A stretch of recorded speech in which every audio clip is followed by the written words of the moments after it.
Hello, everyone, and welcome back to Some Parts Not Included, a podcast where three lifelong amputee friends hang out and talk about all things amputee related. My name is Amanda Marie, and I'm a right leg amputee, and these are my co hosts, the Jamies. Hello, everyone. I'm a right arm amputee, and as Amanda mentioned, I'm Jamie. And I am James, and I am a left arm below the elbow amputee as well. And I was going to actually possibly start things off this week with a little bit of a story that happened to me when I was out with my daughter at McDonald's. And it kind of ties into the topic we're going to be talking about today. So, for those that may not know, I have a daughter who is a right below the elbow amputee, so the same as Jamie. I'm a left below the elbow amputee, so we're quite the pair when we go out together. We get some stares. It used to be just me getting the stares. Now I get it double time, which is fine, I guess, depending on the day. But just a little, I had a bit of a realization this week, and I guess some visions of my own past and memories of things that happened to me when I was a kid. Either way, I took my daughter out for a very fine dinner at a very fine establishment we all know as McDonald's, and because she likes to go to the play place and slide down the slide and stuff, so she always wants to go to Donald's. Take me to Donald's. So I'm like, sure, we can go to the Donald's, as she calls it, which is very adorable. That's adorable. Yeah. And so after we finished eating, of course, she wanted to go play in the play place. So I went in there with her, and you take off your shoes, and she was wearing like a short. It doesn't matter if you're wearing short or long sleeve. She wasn't wearing her arm, so you could obviously notice that she was an amputee. Um, and so she just went in and she was playing, and she was playing with some other kids. And then, like usual, when I go to a McDonald's play place, it turns into a question and answer period for me to to answer questions about my daughter. It almost turns into like I'm giving like a mini presentation on amputation, which I don't mind because I that's why I like doing this podcast. I like educating people. I really don't mind on most days answering questions. I like to educate people.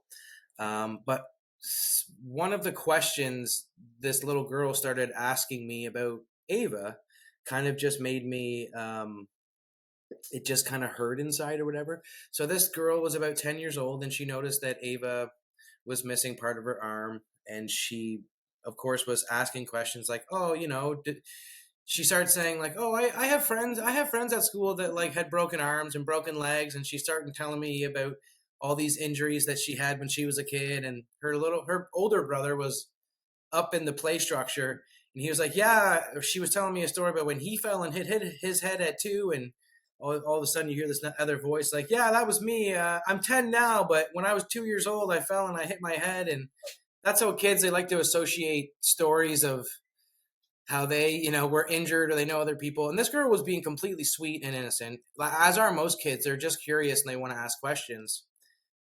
So when I explained to her, Ava was born missing part of her body, and it doesn't hurt her. She's completely fine, and she can really do anything you can do. You should watch her in action. She would amaze you.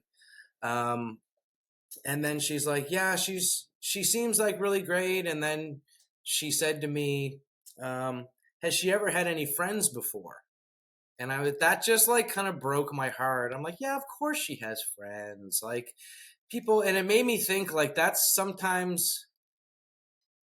just like how kids think sometimes. And it's like you're never going to be able to get away from that. And it broke my heart a little bit. I'm like, why wouldn't she have friends? Like, of course she would have friends. And it just made me think like sometimes that's how kids think. Like, oh, if they see someone that's different, they would maybe automatically assume that she wouldn't be able to get friends as easy as a kid with 4 limbs, or that's not an amputee. And that just hurt me a little bit because I knew, not anything against that little girl, because like I said, she was just asking innocent questions, and whatever popped up into her innocent mind, she said, right?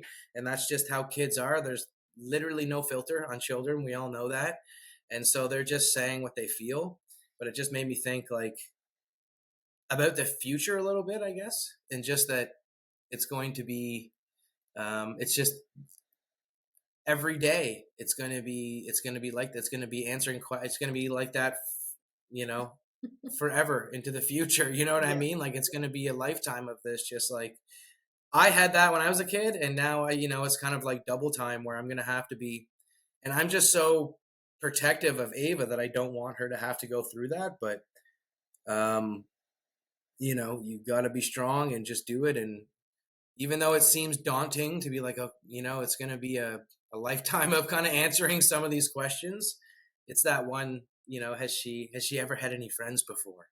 And I was like, ouch, that one kind of hurts a little bit. For me, I think the one that hurts a lot is oh, that's really gross. That one stings. I dislike that one a lot. That's usually where I would walk away. At that point, like I'm not but I mean, that's for me the majority of the time that someone stares at me or kind of starts that conversation. I would say that the majority of the time in public, I just don't want to.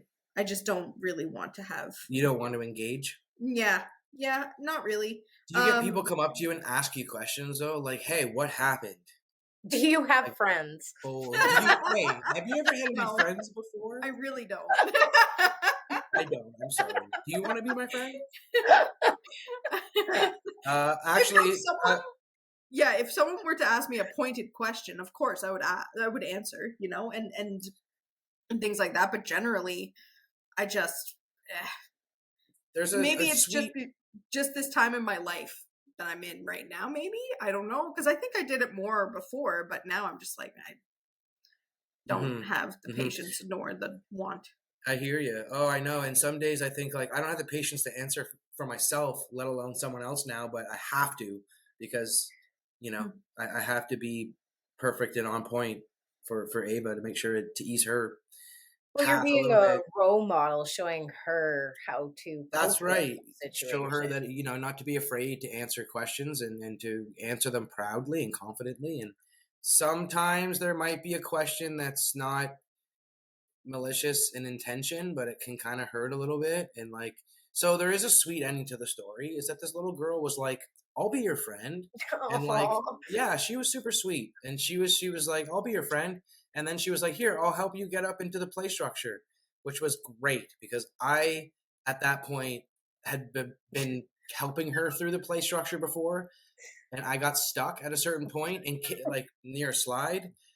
And I was trying to help Ava get down the slide, but she got a bit scared when we got up there finally. And so we were in the hole to the slide. And I was kind of like, it was really tight in there for a grown man. And kids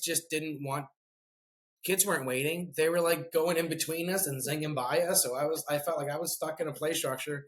And I had kids like whipping by me down the slide. I'm like, Ava, please God, can we go down this slide now and get out of here? Like, I felt like I was in a episode of Always Sunny in Philadelphia or something, but like I was Charlie, but stuck in a slide.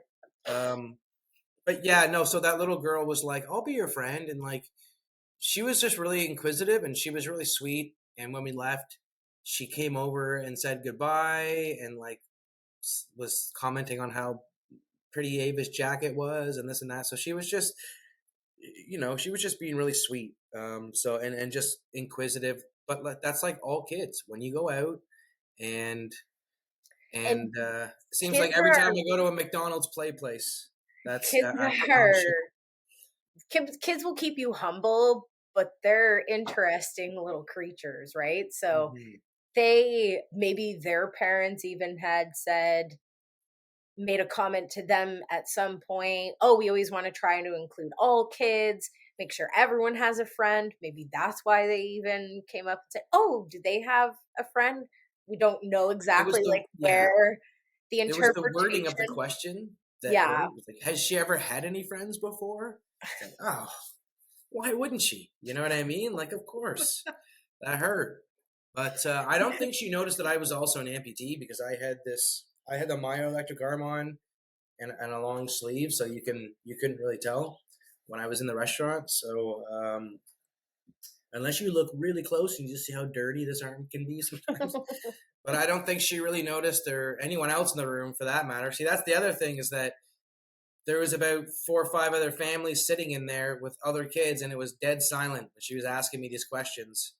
Oh, So it felt like I was just sort of answering for everyone in the general location. Was also clearly eavesdropping on the story, like I on think how I we was going to handle the situation. and something too is like just because we know how to handle these situations and we have good coping skills or we've learned and developed over time of being a kid how to handle these situations, it doesn't mean we sought after them every time we leave the house. So, Yeah, because some days it really depends on your mood yeah. and how you're And feeling that to day. Jamie's point, as an adult, there are days where I'm having really bad days. And when I go to the grocery store to pick up some bread, I don't feel like giving my whole medical history and emotional like outpouring. It's just like I really am starving and I just needed to pick something up I was out of and go back home. This was supposed to be like a 5-minute trip and now it's become a whole hour of engaging with a stranger in public about so much of your life. And often we obviously have become accustomed to that and handle it pretty positively. But that doesn't mean that some days we're just not in a bad mood or I don't mhm. feel like talking to someone. I know, especially while grieving, I really didn't want to engage with other human beings. I did not want to leave my house and sometimes still don't.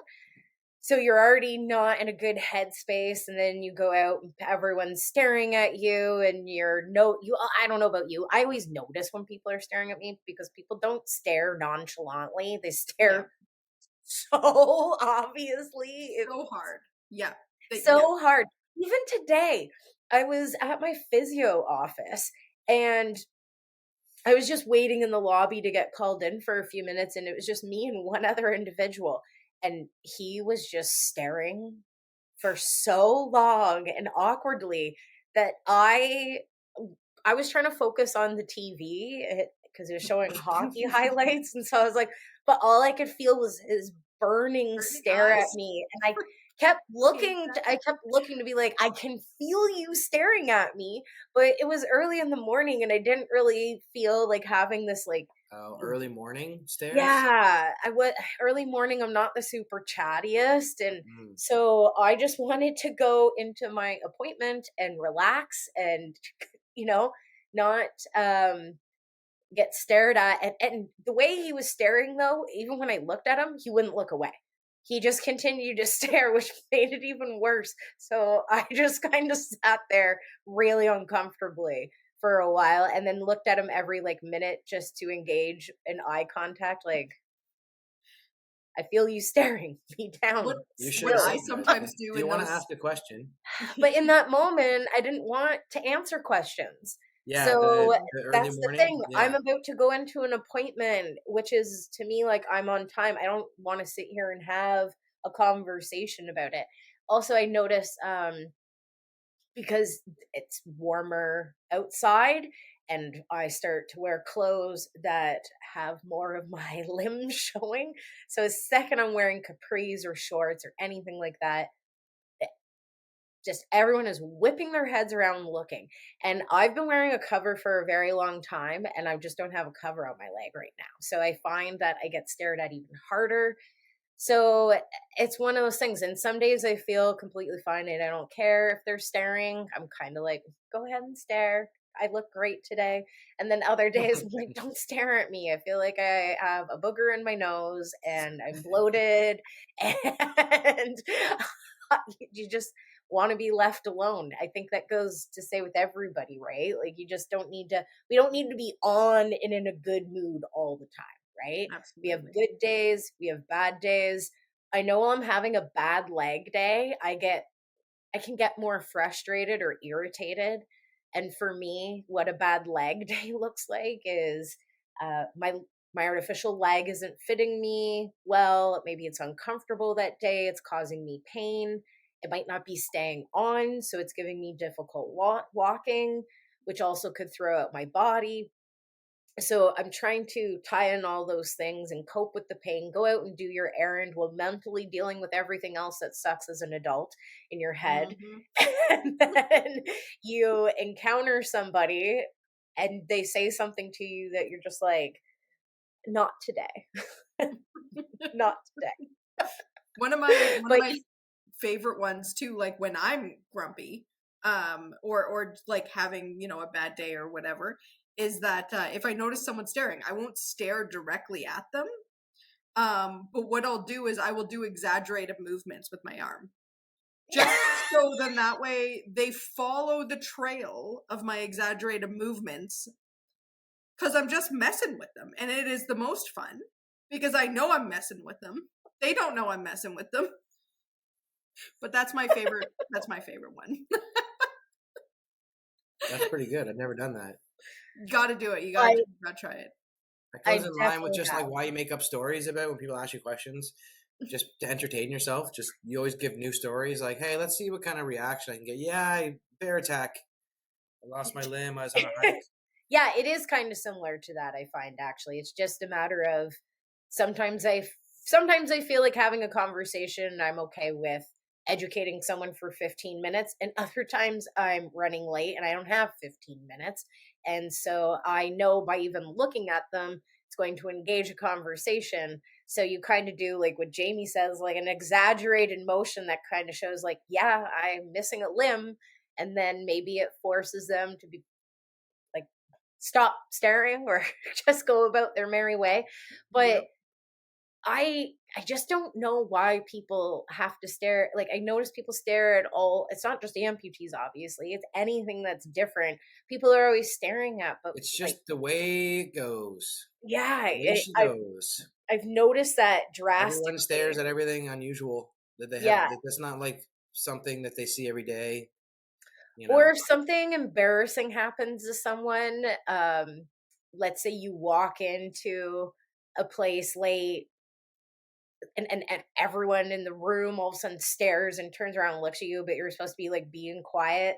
Like, why does everyone have to stare? Why doesn't everyone just keep focusing on like the reason they're there and not take their engagement off and like single out that person who's probably already going through it and just being like, oh, let me just get through my moment because we're all humans, right? So I don't know. But yeah, my response is definitely dependent on my mood, how much time I have, particularly. Like, you have to, but the truth is, kind of to James's point of what he was saying at the start, is just that it's can be tiring to every time you go out in public know, okay, that I'm dealing with that. And now it's, you know how to do it for yourself, but we often become more defensive towards our loved ones. Like we can brush Mhm. something off, but when you notice it happening to someone who you love and you're trying to protect, that Mhm. It becomes changes double the game. exhausting.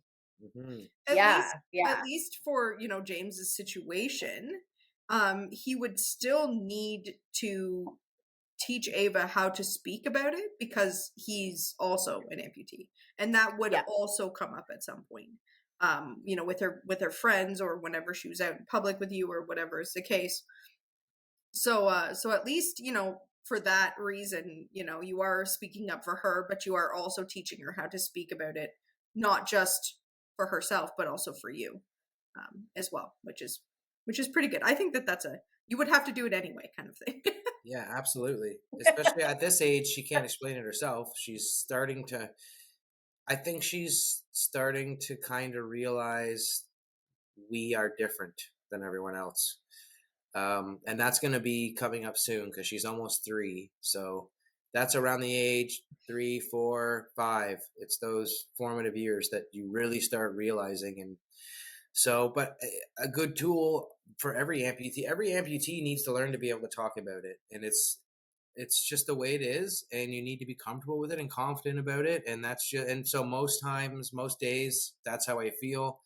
And I definitely know amputees that don't want to talk about it ever too. There's types of amputees like that. Myself, I've always been very open about it. Um, and so I have no problem speaking about it, and I'll make sure that Ava doesn't either, and she knows how to properly, once she gets older, I'll teach her how to tell some funny stories too and stuff, and I'll teach her that stuff. But off the start, obviously, just explaining, why she's like that. It's very important to be able to do that because she's going to have to do that. And I just wanted to make a note on one of your points, Amanda, when you said that like it's not always just a mental thing of how you're feeling that day, but also physically, like how your limbs fitting. Maybe it's broken, maybe it hurts, maybe you know what I mean. Like if you're having a good or bad like amputation day, a good or bad day based on your amputation, it's like sometimes you might be feeling like $1,000,000 and think people are staring because you're like, yeah, you would be staring, I look great. Or maybe your limb is like badass and that's why people are looking at it like, I have a myoelectric clamp. And so sometimes people are, I ask someone like, I wonder if they're staring at me because they like what they see or they think it's weird. And I think, and the person who I happen to be talking to is like, I think they're just like, they're staring at it because they think it's awesome, right? And they think that it's cool. So that's what I always Curiosity mostly people are curiosity. mostly are just curious. Yeah. I like But- to tell myself that people are staring at my really nice tattoos when it's like in the summer and I'm wearing shorts and stuff. Of course they are. That's what it is. It's funny how the seasons definitely change things, though. Like, Yeah. I kind of like winter because I can hide. I have the option to like wear a long sleeve and hide my limb. He And, doesn't like, spend as much time educating people in the winter time. I don't. I really don't. But once the summer hits, it's a daily thing. Yeah.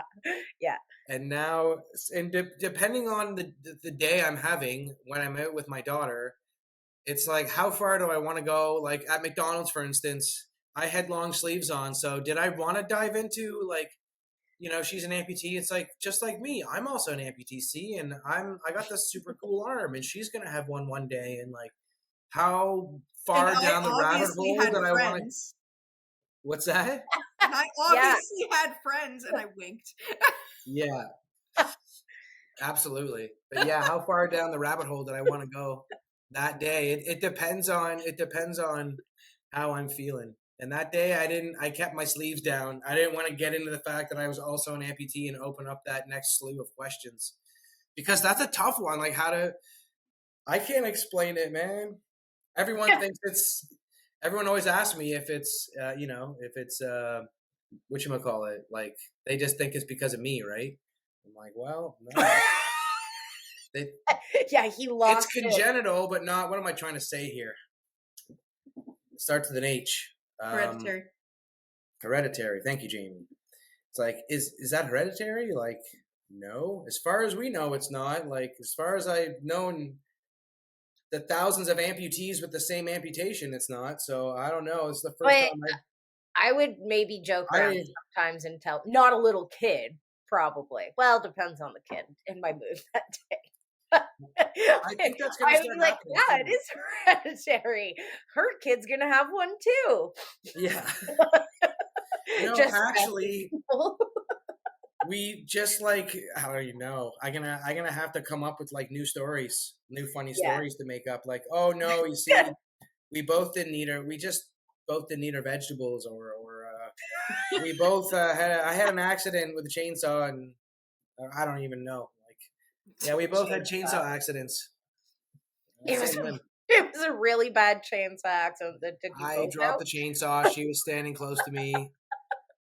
We've entered a new level of It was a full moon and there were werewolves. Yeah, exactly. We suffered. It was the same. We got attacked by a bear on a hike. Her right arm took my left. So we keep mentioning good, bad, as we refer them, good, bad arm days or good, bad leg days. But maybe we'll go into a little more detail about what that looks like. I talked about what a bad day would look like for me. A good leg day would be I put my leg on, it goes on well that day. I don't have to keep readjusting it. I go out and I walk faster than the people with two real legs. I'm productive. It doesn't bother me. I get my errands done. I come home and then I feel like I can go to the gym still. Gym cell. Nope, the gym still. Not a cell. Where are you spending your evenings, man? Yeah, like my gym. The gym cell. Yeah. The gym seller. But you feel like a rock star that day. You just feel as if everything's going well. And then the bad days are frustrating and maybe painful or irritation. Yeah. What I does can that talk look like as an arm amputee? Yeah, I can talk a little bit about it for me. It's overuse injuries generally that make it a bad day for me. I would say overuse injuries and the really bad tightness that we get. So we get a lot of really bad tightness in our backs, especially our lower backs, even a little bit in our shoulders as well, and then can also and for me have also led to like tension and strain headaches. So I think that any day with pain for me that I can probably attribute to the fact that that I am a little bit unbalanced, then that is usually a bad day for me. I would say like a good day, a good arm day for me is just really a regular day without anything that has bothered me. just a day. It's just a day. Usually it has a lot to do with it. I attribute it to a lot of like how much energy I have too. So I think that has a lot to do with it too. What about you, James? I think I'm pretty similar to that. Like on a good day, it's like everything, your battery doesn't die, you know? Like that's what happens on bad days. Like you'll be out and my battery will die or something. Or you're just not feeling it and you don't want to answer questions. But on a good day, you're like, no problem answering questions. And like you could go on and talk about your amputation or talk about your arm. You know, yeah, just like a good day is like it's working properly and like you're feeling confident about it and like you're able to do anything and like feeling good. How do you take care of yourself on those bad arm days? Stay inside. Pretty Yes, much. Don't go out in grump. public. Yeah. The grump Jamie is out, and no one needs to see that. So it's That's right. Just stay in and avoid contact with humans. That's Yeah. that's what I usually do on a I don't have many of them, that's for sure. Like No. yeah, but tendonitis is a killer too, right? So it's like the days that you're feeling sore, it's sometimes not even a mental thing. Like I was saying earlier, it's a physical thing too. Like your arm's hurting or your shoulder, your arm, or like you're not feeling well physically and your arm's hurting, whatever. Like it does hurt sometimes. There are days when for some reason it just hurts a lot. Or if it's too hot, it's like sweaty and it won't stay on properly. Like the dead of the summer, there may be a few extra bad arm days in there because it's just 100%. too hot. I would rather too cold than too hot, I think. Me too. Being I would an agree with you, amputee. James. I think that I have more in the summer, specifically. Yeah. For those Good reasons. point. Yeah. Yeah. Same. Yeah. I never even thought about that, the seasonal time of I do enjoy summer. I used to hate summer, but I specifically hated summer because sweating issues. My limb doesn't stay on. It's really frustrating for my limb to constantly be sliding off my body all the time to get anything done. I'm the same way. I stay home and I don't wear my leg as much as possible. So maybe that just means curling up with my dogs, throwing on a scary movie, having a bath, maybe putting ice or heat on it, depending on what kind of pain I'm feeling in there. And furthermore, maybe even do some nice things for myself that make me feel good.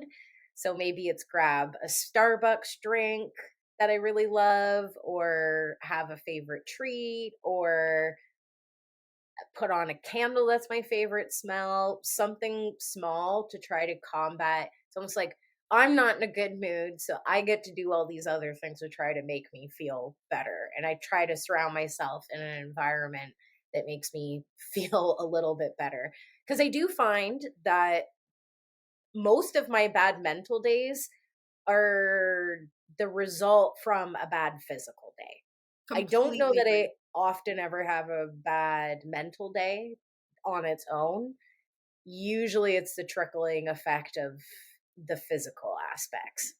I would completely agree with that. I think that it's almost always physical and then the mental follows, unless like I've dropped a pie or something, which has happened. And so I'm just like, That's emotional. and That's then about you're arm like, I day. can't do anything. You go through that mental, like, Yeah, that's a good point. Like that's what like your arm not working, like dropping things, or the mhm, Mayo not working, or crushing a can, spilling something, or holding something against you and it spills all over dropping a your pie. shirt. Exactly, dropping a pie. That's exactly what it just reminded me of. Like, yeah, those that can make for a bad day too. When you're like it's almost like you struggle a bit more some days. You're like the struggle is real. Sugar. For sure. The struggle Struggle. I'm is real. struggling. I'm struggling to talk today. See, the struggle is real. The the struggle. I You're, sound like Donald Trump in his speeches right now. I actually had an experience after my last surgery I wasn't expecting to have because I thought I was old hat at surgeries and I wouldn't deal with any mental challenges. But shockingly, I dealt with a lot and I wasn't anticipating it. And I believe it's because I am responsible, apparently, adult now. And I never, when I went through my surgeries prior to that, like I didn't own a home and dogs. And so to take on all those responsibilities while trying to recover from surgery, it actually mentally took a little bit of a toll on me, especially because it was supposed to be, I think, like an 8-week recovery that turned into 8-month recovery. So that prolongedness of not being able to get back into my leg and walk, and then the issues I was having with doing so, I literally didn't even want to learn how to walk again, but I wanted to obviously walk again. It was just, I didn't want to go through all those stages. And I didn't think I'd ever have that happen because I've done it before. I can do it. I know I can do it. I'm a pro at this. So to have that happen, I was unexpected. I think I was talking to Jamie about it quite a bit, mhm. and I was getting anxiety Yeah, going to yeah. It these was. I remember appointments, you were struggling so much. Yeah. and looking back, it's crazy because I was forced to learn how to walk once the time came because both my parents got cancer within 2 days. And so I became the primary caregiver, and through that it was I just had to propel myself forward no matter how I was feeling or how my leg was doing so perpetually. It was really difficult to have these really bad leg days, but my feelings of anxiety about it all dissipated because there was something just so much bigger in front of me that it didn't even matter. And that's almost like my driving force, right? When something's much bigger, then my anxiety goes away because I had a purpose and a reason to push through all of that. But regardless, it's, I think, a good thing to talk about. Just because we're on here, we're positive, we have a good attitude and sense of Mhm. humor. I like to also talk about the other parts because maybe I don't talk about them enough, that people don't know Absolutely. I have intrusive thoughts and they just see this person who's always succeeding and moving forward and just taking it and being positive or joking around overall, but it doesn't mean that those other thoughts aren't happening. Maybe we're just good at masking them some days. Yeah. And to agree with you a little bit there too, Amanda, is that in my case, I would say that those bad arm days or those bad thoughts that I have about my arm or that general feeling about being an amputee, if it's a bad feeling, those always take a back seat to almost everything else in my life. So if there's anything else going on, those things are always like the front seat problems, if that makes sense. So I would say that the arm ones, or the fact of being an amputee, because all of us have lots of things that we deal with in our lives, I would always say that that's always the furthest from my priority, because it doesn't bother me as much as A, B, C, and D kind of thing. Yeah. So with that said, for me, in my case, I would say that it always takes a backseat to many other things, if not everything. Yeah, I agree with that. Yeah, it's never enough that it overtakes your other problems. You know what I mean? Because we've had it forever. We've dealt with it forever. It's just like, it is what it is, and we know that. And most days, like 98% of the time, we're fine and good and positive. It's just the odd couple days, that odd day where it hurts, or you're not feeling so hot about it, or you feel like you're getting stared at more and you don't want to deal with it, whatever. But it's never like so crucial that it like overtakes your, at least luckily for us three, it's not, right? Mm-hmm. That it doesn't overtake ourselves mentally like that bad. I'm sure it does for some amputees. Except for when I dropped the pie. Then you curse it. That was I would say, why, God?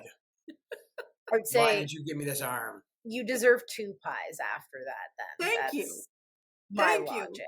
You. I had someone actually here when I dropped the pie, and they were like, no, it's okay, it's still savable, it's gonna be okay. I dropped it like in the oven, okay? So the oven was also a mess. So that's a cleanup. Yeah, exactly. That's worse cleanup. But luckily this person had 2 hands and was able to like really maneuver the pie back into the pie shell somehow. and was able to actually save the pie. It didn't look pretty anymore, but they were able to save the pie, and I think that that's all that really mattered. But I was so mad. I was just like, I felt like I can't even carry a pie. Like, what is wrong with me? We all have those days. Like we all know my craft dinner story, when I moved out on my own for the first time, and I was just like making my own food for the first time, preparing my own meals and whatnot. And I went through 3 boxes of craft dinner trying to strain it, because I kept losing it into the sink. Like, I was trying to use a pot and a lid. I was using the lid on the pot to try and drain the water out, but I was using my nub to hold with a towel on it to not get burned. And I was holding the nub against the lid of the pot and the pot with this hand. 3 loads of craft dinner that had gone onto the stove. 3 loads of craft dinner. I've never heard anyone call it. Perhaps I could have chosen a better word than loads. But so 3 batches, 3 pots. Let's go with pots. 3 pots of craft dinner I went through, because each time I went to strain it, it dumped into the sink. So I had a sink full of macaroni, and I'm not the type of person that can take the macaroni to the sink and just use it. I don't know. I'm guessing my sink wasn't the cleanest sink in the world, having just moved out on my own and been a bachelor. We're also guessing the exact same thing. I was like 20. Yeah, so it was but I think the third time was a charm. I figured it out. So I think it was only 2 loads of craft dinner that went down the drain. That's all. 2 batches, 2 pots of craft dinner that got dumped into the sink, because either I burned myself one of the times, and the second time it just slipped, dropped the end of the nub, it slid right out, it didn't hold. That is so dangerous, but I cannot talk because I use my bare hands to take things out of my oven. So I'm a crazy person as well. I have a special tool now. I have a special thing where there are pots that lock and you could strain it, but I just have like a screen strainer but it's got like it just sits on the sink. It's got like a handle on each side, so it just sits over top of your sink, and you just dump it in. Good to go. But I don't really make craft dinner that much anymore because that's a young man's game. I guess I do. I guess I do for Ava the odd time. I was but just gonna say, why do I not believe that? And he's I probably don't making the eat bad craft dinner that much, despite what you might think. one. Not that I wouldn't, because I would. And I would But put you did ketchup on it. find a solution to it, though. That's much safer now. Yeah. Just like No when more- I made just No more bad No more arm what? days because of craft dinner. yeah, exactly. I got the right tools now. So usually now it's just making pasta that I would need the strainer for, or like a proper strainer. But when I had just first moved out on my own, I wasn't. I just knew so little about the world, right? And cooking craft dinner on the stove and straining it. I didn't have the proper tools, so Excellent. I feel you with the pie. That's that was Jamie's. that was in regards to your pie story, okay? That's Yeah. losing food. Craft dinner's not as good as a pie. It's not as hardcore as losing a pie. Oh, I So we've cried. basically come to the conclusion of we get emotionally upset when we waste our food because we're amputees, and we make it better by eating other food. We feel bad about it. Yeah, that is so accurate. Nothing wrong with emotional eating. I don't do that. What are you talking about? Oh, that's too funny. I'm sure it will only get like more interesting as Ava gets older and starts to go Oh. to school, and I'm excited. the as summer's they- coming up, so we're both gonna be in short sleeves, roaming around, armless. You know what I mean? We're just gonna be. We give no cares on most days. We just roll around armless, and that's how we are. That's how we roll.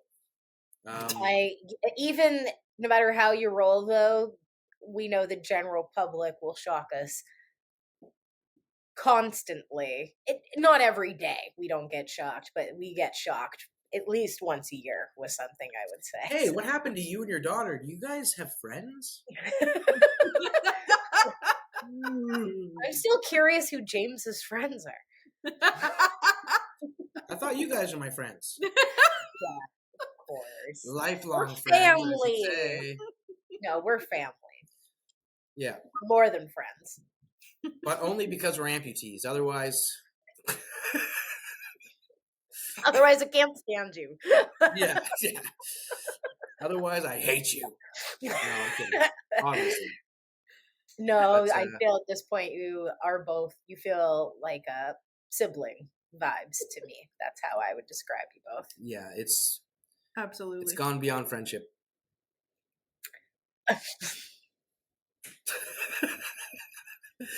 Don't you like how I always like make things? I choose the right words to just You have a knack for it. make it weird, James. That's always his goal. And you Mhm. succeed at it.